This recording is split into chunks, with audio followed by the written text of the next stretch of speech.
Rozier from the state of Massachusetts and the state coordinator there. Welcome. Congratulations.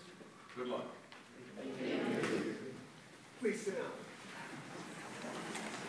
How are you feeling? Great.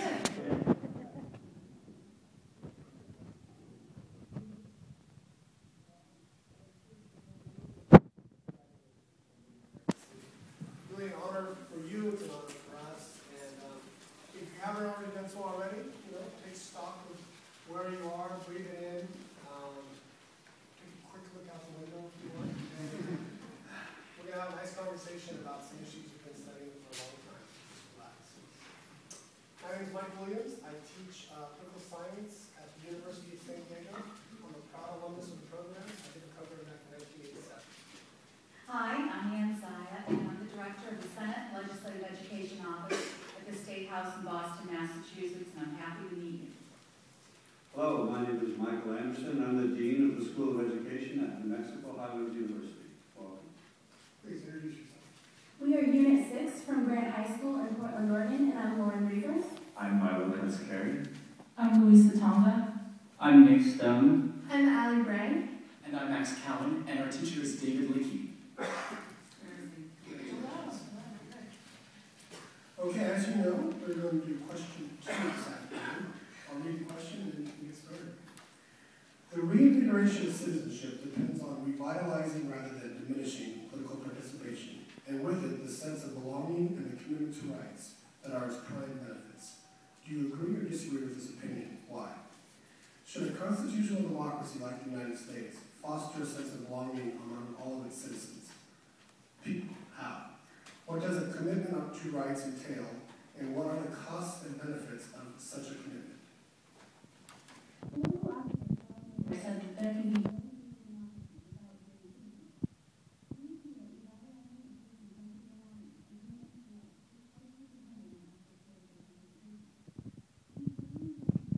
not only find a voice in their government, but develop a strong sense of community and a dedication to the values of their nation. But polarized politics, infused with money from special interests, a complex system of government, and a widespread sense of frustration deter a significant portion of the population from participating. In the 2008 presidential election, only 62% of eligible voters cast a ballot, and that was a record high since 1968. A constitutional democracy should foster a sense of belonging among all of its people, not just those who are able or willing to participate in politics. Voluntary associations have always played an essential role in filling in the gaps in American society left unattended by our limited government. As Alexis de Tocqueville noted, associations bring men closer, despite being central and forced into.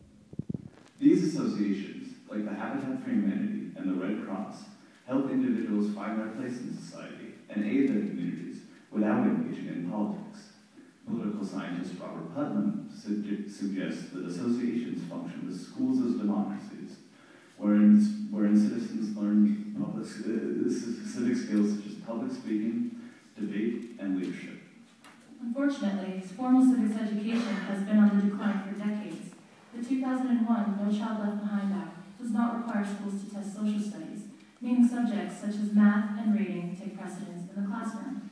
Civic education forms a foundation critical to the future success of American democracy by providing a means to pass on our history, traditions, and our shared American creed.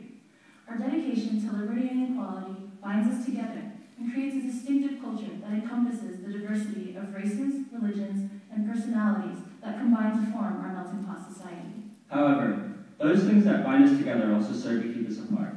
Numerous constitutional rights preserve and promote our sense of individualism and can keep our society a salad bowl rather than a melting pot. The citizens of classical Republican societies are expected to surrender their individuality for the functionality of the community. The American government does not demand such sacrifice from the citizens.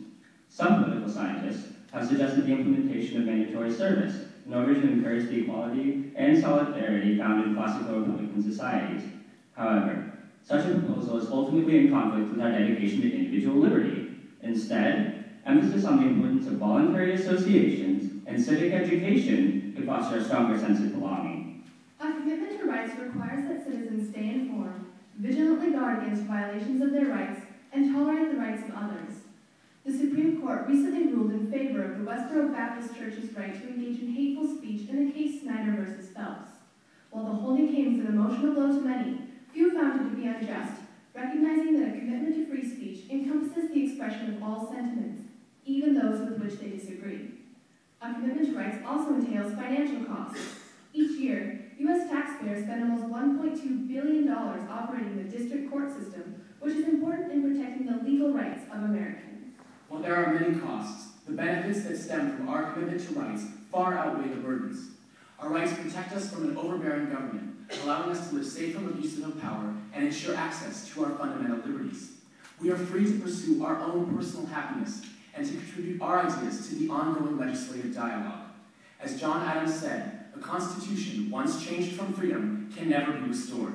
Liberty, once lost, is lost forever. Thank you. We are now ready for your questions.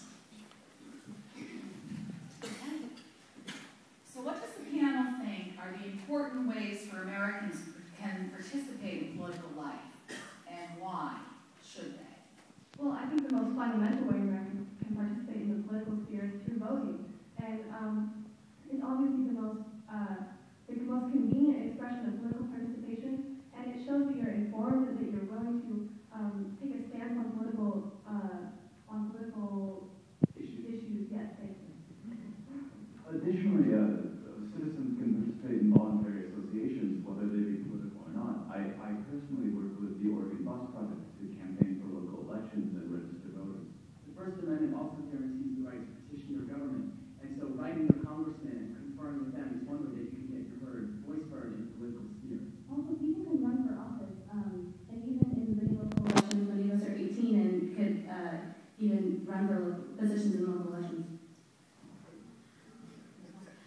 But don't you agree that sometimes people do vote in elections and they aren't educated on the issues? Yeah, but, I'm sorry, excuse me, yes.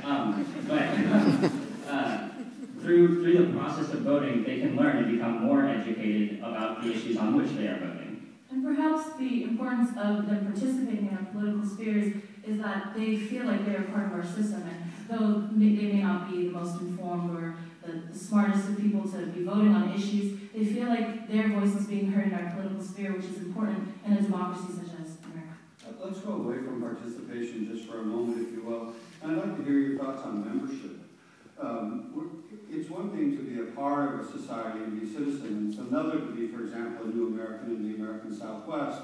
What should our requirements for membership be?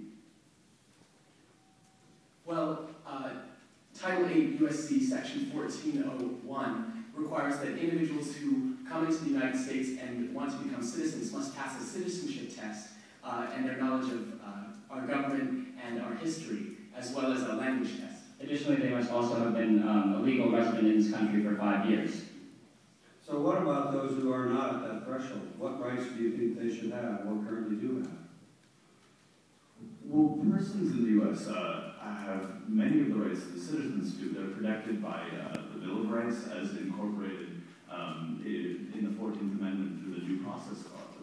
And I think it's important to note that the word citizen was only used 11 times in our actual Constitution by the framers, and they never actually defined the word citizen, because I believe that they viewed rights for all persons rather than just citizens. Additionally, the Supreme Court case Sugarman versus Dugal, the Supreme Court held that the federal government as well as local governments can prevent citizens from being involved in the political process, known as the political community doctrine. And so that's one of the important rights that non-citizens do not have.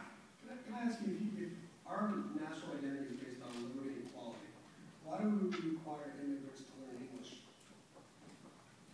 Well, the Census Bureau has predicted that by 2050, perhaps even 24% of our population will be Hispanic. And I think that there's a great fear that if these people come and don't learn English, we'll have a government that may be 25% Hispanic that won't be able to communicate with the rest of the officials, and we'll have a very high degree of difficulty functioning.